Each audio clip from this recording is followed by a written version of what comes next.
लगा दिया। बंधुओं, ये ओम प्रकाश माथुर इस जयपुर में 10 साल तक चौमू हाउस में कर्नल लखपत सिंह जी के मकान के बंगले के पीछे गैरेज में रह के किसान संघ को खड़ा किया। एक गैरेज में रहते उस समय बड़ा विचित्र था। जब नया नया किसान संघ में आया तो बिस्तर भी एक हुआ करता था। आज यहाँ होगा कहीं ना कहीं भीड़ में किसान संघ का कार्यकर्ता, मेरा नंदलाल डागर जरूर होगा यहाँ। जब वो कभी काले आते तो बिस्तर आड़ा बिछाते थे, टांगे नीचे रहती। ऐसी परिस्थितियों में काम शुरू किया।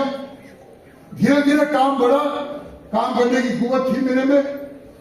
जयपुर जालौर में सिरोही जिले में वहां जीरा पैदा होता है।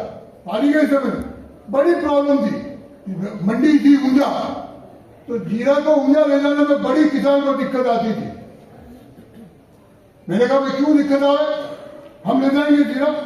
और 1984 में एक ऐतिहासिक आंदोलन हुआ जिसको इंडियन एक्सप्रेस जैसे अखबार ने पूरे हिंदुस्तान में मेरे फोटो के साथ छापा। मेरा उस समय हमने कहा हम कानून तोड़ेंगे, हम जीरा लेके जाएंगे और मंडी में किसान खुद बेचेगा। उसमें पीएन भंडारी साहब सेल टैक्स कमिश्नर थे, दीपक उप्रेती वहां प्रोफेशन में एसडीएम लगा हुआ था, और वो एसडीएम आए, कानून बदला। और उस समय नरेंद्र मोदी जी ने भी, क्योंकि वो भी पहले विभाग प्रचारक थे, मेजर संघ का काम था, वो संघ के काम में थे विभाग प्रचारक, मैं किसान संघ में आ चुका था। लेकिन मैंने उनसे भी कहा कि उधर से किसान संघ गुजरात में हमारा स्वागत करे, और वो स्वागत हुआ, कानून तोड़ा, और उसके बाद नरेंद्र मोदी और हमारी मित्रता भी बढ़ी। लेकिन जब वो ताकत देखी, क्योंकि मैं चौमू चौराहे पे रहता था, आदरणीय धर्म सिंह जी जो आज कार्यालय है, उस कार्यालय में नेता प्रतिपक्ष के साथ रहते थे। तो उन्होंने लक्ष्मण सिंह जी को और सोहन सिंह को पूछा, तो ये जवान कौन है जिसने इतना विशाल आंदोलन किया। यानी रानीवाड़ा से लगाकर मंडाली चौकी तक ट्रैक्टर खत्म ही हुए थे। 128 ट्रैक्टर की टोली जीरा सही उस समय निकली थी। तो धर्म सिंह जी ने ध्यान में आया कि लड़का कौन है। लंबा चौड़ा व्यक्ति लगता तो नहीं कि पीछे माथुर लगता, ऐसा हो गए, लेकिन इसी तरह में ग्राम जीवन का। तो मुझे एक दिन शोर सिंह या लक्ष्मण सिंह जी ने भारतीय भवन बुलाया। अब तो भारतीय भवन भी बहुत बड़ा हो गया, और मुझे एक संकेत किया कि कभी जब जयपुर में रहो तो रात को भैरू सिंह जी सामने रहते हैं, मिलने जाया करो।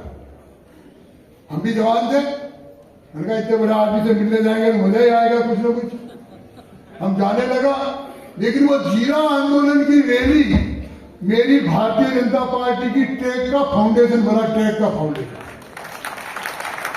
85 में चुनाव आए, पाली जालौर खीरी में 16 सीट थी लोकसभा की, 2 सीट लोकसभा की, 16 विधानसभा की सीट थी। हम सिर्फ एक बार 80 में 1 सीट देते थे, वो भी निर्दलीय सांचौर में। 85 में हम 3 सीट जीते, वो भी पाली जिले में। पाली जीते पुष्पा जैन, खांची जीते खंगार सिंह, और रायपुर जीते थे हीरा सिंह चौहान। तो मेरा जब मन बना, मुझे दोस्ती होने लगी, भैरू सिंह जी आ जाने लगा। उन्होंने कहा यार आपने इतना बड़ा आंदोलन किया, हमारी सीटें तो आती नहीं, चलती रही गाड़ी। मैंने कहा हमारे अनुसार अगर कहोगे तो टिकट देके आ जाएगी, मैं कहूंगा तो टिकट दो के सोशल रिप्रेजेंट करोगे तो आएगी। चर्चा चली, भैरू सिंह जी, मैं, लक्ष्मण सिंह जी, सोहन सिंह जी। 10 बैठकों के बाद ये निर्णय हुआ भैरू सिंह जी का कि 90 में 89 आते आते मुझे एक तरह से कह दिया गया कि तुम अनऑफिशियली बीजेपी को देखते रहो। मैंने कहा बड़ा विचित्र काम है, किसान संघ का काम करते, कहा मुझे हम तो किसान संघ के धरने से भाषण देते थे। राजनीतिक जूता दरवाजे के बाहर खोल करके हमारे आया करो, नहीं तो हमारे यहाँ प्रवेश नहीं। और उस आदमी को कहने जाओ तुम राजनीति में। तो भैरू सिंह जी ने कहा नहीं 3 सीट आप टिकट नहीं दोगे, बाकी तो नहीं दो। सहयोग से टिकट हमारे कहने के अनुसार सबने राय से दिए। अब उस समय समझौता था जनता दल से, 1 सीट पाली की जनता दल को थी। हमें चुनाव हुआ, मीटिंग हुई, तो भैरू सिंह जी क्या करोगे। मैंने कहा साहब 16 में से कम अगर ऐसे टिकट दिए तो 9 सीट आएगी। अब भैरू सिंह जी जैसा होमोजीनियस स्वभाव, मैं भी वैसा मस्ती से। उन्होंने आखिरी मीटिंग में सोहन सिंह जी, लक्ष्मण सिंह जी बैठे, भैरू सिंह जी, और भैरू सिंह जी के घर पे ये C51 में, तो भैरू सिंह जी उठते उठते मुझे मजाक की कि ठीक है ओम जी, ऐसे हो तो 9 की 13 कर देना। मैं साहब 13 की तो गारंटी नहीं दूंगा, लेकिन 9 तो जरूर आएगी। अगर 9 नहीं आई तो मुझसे रहेगा। और सहयोग ऐसा बेटा, ये बेटे मदन जी गवाह है, वो जो निर्दलीय जनता दल का कैंडिडेट था वो कमजोर था, और वह हमारे एक फपूंद खड़ी हो गई थी निर्दलीय, और इन सब का काम किया भाई साहब इसकी मदद करो, ये जीत जाएगा। और उसमें फिर बाली से अमृत प्रभात 2.5 वोट 2.5 साल के लिए जीत के आया, और 13 सीट आई, और उसी दिन मेरी भारतीय जनता पार्टी में संगठन मंत्री का नाते घोषणा।